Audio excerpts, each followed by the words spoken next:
Hello everyone. Our next topic is functions of philosophy. Right, तो functions of philosophy क्या होते हैं, आज हमें ये पढ़ना है। तो बेसिकली जैसे कि हमने लास्ट क्लास में पढ़ा, फिलोसफी क्या है। Philosophy is what? Philosophy is basically love for knowledge, love for wisdom, in which a person who has a curiosity about the universe, like everything is happening, if it is happening, so why it is happening, what is the reason, and how it should be happen. All these things comes in the category of philosophy. Now, as we know कि philosophy is very important because it shapes the values, education and social practice of a person, right? So philosophy की help से we get to know कि what is right, what is true and how we should live and learn that. ठीक है, तो इसके according basically हमारे philosophy के functions हैं कुछ जो हम पढ़ेंगे, जिसमें फर्स्ट आता है आपका नॉमेटिक फंक्शन, स्पेकुलेटिव फंक्शन एंड आपका थर्ड वन आएगा एनालिटिकल फंक्शन। ठीक है, तीन टाइप के फंक्शंस है फिलोसफी के। तो नॉमेटिक फंक्शन कौन सा होता है? नॉमेटिक फंक्शन बेसिकली आपका ये बताता है कि व्हाट शुड बी, मतलब क्या होना चाहिए, right? What ought to be, क्या होना चाहिए। ये एक स्टैंडर्ड सेट कर देता है किसी भी चीज़ के लिए, राइट? जैसे फॉर एग्जांपल आपने अपने लिए स्टैंडर्ड सेट कर दिया कि you have to achieve this percentage of marks. ठीक है, तो ये इसी तरीके से एक नॉर्मेटिव जो फिलोसफी फंक्शन है, ये क्या करता है, एक नॉर्म सेट कर देता है। नॉर्म्स मतलब क्या होता है? Rules, right? ये स्टैंडर्ड सेट कर देगा, वैल्यू सेट कर देगा, आइडियल बना देगा किसी भी चीज़ के लिए कि हाँ, ये एक आइडियल है इस चीज़ का और हमें इसको इस तरीके से ही अचीव करना है। ठीक है, तो मेन पर्पस क्या होता है नॉर्मेटिव फिलोसफी का? बेसिकली नॉर्म्स ऑफ लाइफ क्या है, नॉर्म्स किसको बोलते हैं? हम रूल्स को। लाइफ के रूल्स क्या हैं, हमारे स्टैंडर्ड क्या है। अगर एजुकेशन है तो एजुकेशन का एम क्या होना चाहिए, that is what normating function does, right? अब इसमें basically what is does ethical, establish ethical values. हम क्या करते हैं? एथिकल वैल्यूज को एस्टैब्लिश करते हैं, राइट? कि what is good, what is right, क्या ड्यूटी होना चाहिए हमारा, राइट? क्या जस्टिस होना चाहिए। Second, provide educational goals. ये आपको ये बताता है कि जो एजुकेशन है वो ये डिफाइन करता है कि एजुकेशन को क्या अचीव करना चाहिए, जैसे कि truth, discipline, harmony, all this thing. Next आएगा, it helps to develop code of conduct. Code of conduct क्या होता है? मतलब अगर आपने कहीं ये वर्ड सुना भी होगा कि what is code of conduct is, code of conduct is what it is like just to set कि हाँ, ये हमारा कोड ऑफ कंडक्ट है, ये हमें करना चाहिए। जैसे कि आपके कुछ रूल्स होते हैं ना, आप कार ड्राइविंग करते हो तो कार ड्राइविंग के कुछ रूल्स होते हैं कि पहले ऐसे करना है फिर ऐसे करना है, राइट?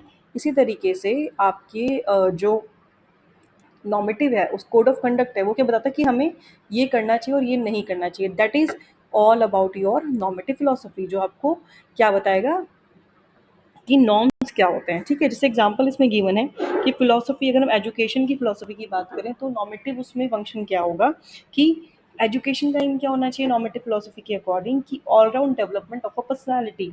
ठीक है, सिर्फ जॉब ट्रेनिंग नहीं देना है हमें, सिर्फ पढ़ा लिखा के आपको जॉब्स पे नहीं लगाना है। We have to do overall development of a person. ठीक है, नेक्स्ट आता है आपका स्पेक्यूलेटिव फंक्शन ऑफ फिलोसफी। तो स्पेक्यूलेटिव फंक्शन ऑफ फिलोसफी क्या है? It is about thinking deeply about the ultimate realities of the universe. ठीक है, मतलब इसमें हम क्या करेंगे? फर्स्ट में तो हमने क्या करा कि रूल्स बना दिए, राइट? नेक्स्ट में हम क्या करें? स्पेक्टिव फंक्शन, हम डीपली सोच रहे हैं लाइफ के बारे में, यूनिवर्स के बारे में, और कि जो क्वेश्चंस है उनका अकेले आंसर नहीं दिया जा सकता, राइट? इसके की पॉइंट्स क्या हैं? Reflects on life and reality. ठीक है, इसमें फिलोसफी क्या क्वेश्चन पूछता है आपकी कि लाइफ का मीनिंग क्या है, रियलिटी क्या है, जो हम देख रहे हैं वही रियलिटी है, ज्ञान क्या है, नॉलेज क्या है। That is all about the reflects on life and reality. It is basically goes beyond the observable facts, मतलब ये हमें दिख तो रहा है बट इज इट ट्रू, जो हम देख रहे हैं वही सीन है। ये क्या करता है? एक होलिस्टिक अंडरस्टैंडिंग कोशिश करता है वर्ड की देने के लिए, कि जो not just word can be measure, सिर्फ हम जो मेजर कर पा रहे हैं, जो हम देख पा रहे हैं, सिर्फ वही नहीं, इसके सिवा और क्या हो सकता है। थर्ड है आपका encourage imagination and vision about society and future. Philosophy हमें इंस्पायर करता है क्रिएटिव थिंकिंग के लिए, सोसाइटी के लिए, फ्यूचर के लिए, ह्यूमन पॉसिबिलिटी के लिए। ठीक है, अब इसका एजुकेशन में आपका रोल क्या होगा? एजुकेशन में इसका रोल है कि it helps in formulating education philosophies. अब हम आगे जाके हम पढ़ेंगे, आइडियलिज्म पढ़ेंगे, रियलिज्म पढ़ेंगे, प्रैग्मेटिज्म पढ़ेंगे, नेचुरलिज्म पढ़ेंगे। तो ये सारी फिलोसफी हमारी स्पेक्युलेटिव के अंदर आती है। तो इसका क्या है? इट गाइड्स अबाउट कि how education should save values. हमने ये तो बता दिया आपके नॉर्मेटिव फंक्शन में कि ये नॉर्म्स बनाता है, लेकिन कैसे वो नॉर्म्स बनेंगे, राइट? वो जो नॉर्म्स हैं वो कैसे बनेंगे, that comes in the category of your speculative function, कि हमें पता है हमें नॉर्म्स बनाने हैं नॉर्मेटिव के अंदर, बट कि how we can make that is are what is speculative function. इसका एक इन शॉर्ट हम ये समझ सकते हैं कि हम डीप रिफ्लेक्शन, इमेजिनेशन, विजन, जो बड़ी बड़ी बातें इस टाइप की जो बातें हैं सारी, वो हमारी किस में आ जाएंगी, स्पेकुलेटिव फंक्शन के अंडर आ जाएंगी, राइट। अब नेक्स्ट जो इसमें आता है हमारा third point, it is analytical function of philosophy. ठीक है, एनालिटिकल फंक्शन ऑफ फिलोसफी क्या होता है, इसको बेसिकली हम इसमें नेक्स्ट में पढ़ेंगे। तो जैसे कि नाम से ही क्या पता चल रहा है आपका, it is about analysing, right, it is about analysing the, like for example normative में हमने क्या किया, नॉर्म्स हो गए कि हमें नॉर्म्स बनाने हैं और जो नॉर्म्स हैं हमें फॉलो करने चाहिए, और स्पेकुलेटिव में क्या किया, वो जो नॉर्म्स हमने बनाए हैं वो कैसे बनाए जाएंगे, कैसे हम परिभाषित करेंगे कि क्या सही है क्या गलत है। एनालिटिकल फंक्शन क्या करता है फिलोसफी का, it is about clarifying the idea, concept and reasoning to avoid confusion and misunderstanding. मतलब किसी भी चीज़ में कोई भी कन्फ्यूज़न ना हो, उसको क्लियर कैसे कर सकते हैं हम, that is the analytical function of philosophy. ठीक है, इसका मतलब क्या हो गया कि जो आइडिया, हम कोई भी आइडिया है, कुछ भी हम बोल रहे हैं वो बिल्कुल प्रिसाइज होना चाहिए, मीनिंगफुल होना चाहिए, लॉजिकल होना चाहिए, right, we should not talk in vague. Next आता है इसके फीचर्स क्या हुए, it clarifies concepts and language. Philosophy क्या करता है आपका, it examine the meaning of words and ideas ensuring they are clear and precise. It क्या करता है, चेक एजम्पशंस, मतलब जो एजम्पशंस हमने बनाए हैं, हमारे बिलीव्स, उनके पीछे क्या सेंस है, क्या एजम्पशंस है, राइट। अगर हम कुछ हमारी थिंकिंग है किसी भी चीज़ को लेके, तो what is the reason behind that.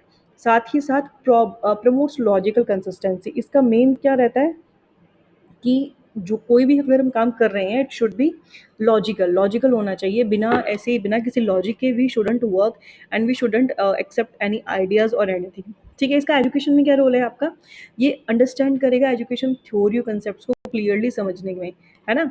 जो भी हमारा कोई भी कंसेप्ट है उसको क्लियरली समझने में हेल्प करता है। ये इंश्योर करता है कि करिकुलम, टीचिंग और लर्निंग प्रैक्टिस जो है वो सॉलिड रीजनिंग पे बेस्ड हो। अगर हम फर्स्ट क्लास में ये चीज़ सिखा रहे हैं तो हमारे पास एक क्लियर लॉजिक होना चाहिए कि हाँ हम इस क्लास में ये चीज़ क्यों सिखा रहे हैं। अगर कोई कंसेप्ट 10th क्लास में डाला गया है, so why it is in the 10th class, should have we should have clear explanation regarding that. ठीक है, अब इसमें क्या ये बात करता है आपका, और ये क्या कहता है कि फिलोसफी क्या करता है, आपको क्लैरिफाई करता है कंसेप्ट, जैसे ट्रुथ क्या है, जस्टिस क्या है, फ्रीडम क्या है, एजुकेशन क्या है, इस तरीके की चीज़ों को ये क्लैरिफाई करता है। ये एनालाइज करता है फिर कॉम्प्लिकेटेड आइडियाज़ को। ठीक है, कोई बहुत बड़ा कॉम्प्लिकेटेड आइडिया जो उसको स्मॉलर पार्ट्स में डिवाइड करके उस हर पार्ट के लॉजिकल को देख के क्या करता है, ये डिवाइड करता है। Next, it eliminates ambiguity and dogmatism, मतलब कोई भी किसी भी तरह की कंफ्यूजन को ये पूरे तरीके से इग्नोर करता है, right. So analytical function in short क्या हुआ, it sharpens the understanding, it improves the reasoning and makes thinking more precise and logical. ठीक है, तो नॉर्मेटिव में क्या किया हमने, नॉर्म्स बना दिए, रूल्स बना दिए। स्पेक्युलेटिव में वो रूल्स हमें कैसे बनाने हैं, किस रास्ते पर चल के हमें रूल्स बनाने हैं। थर्ड वन इज कि कोई भी अगर चीज़ गिवन है, तो व्हाट इज द रीजन, हर चीज़ का एक लॉजिकल रीजन होना चाहिए, that is about the functions of philosophy, right. अब नेक्स्ट क्लास में हम स्टार्ट करेंगे topic branches of philosophy. Thank you so much.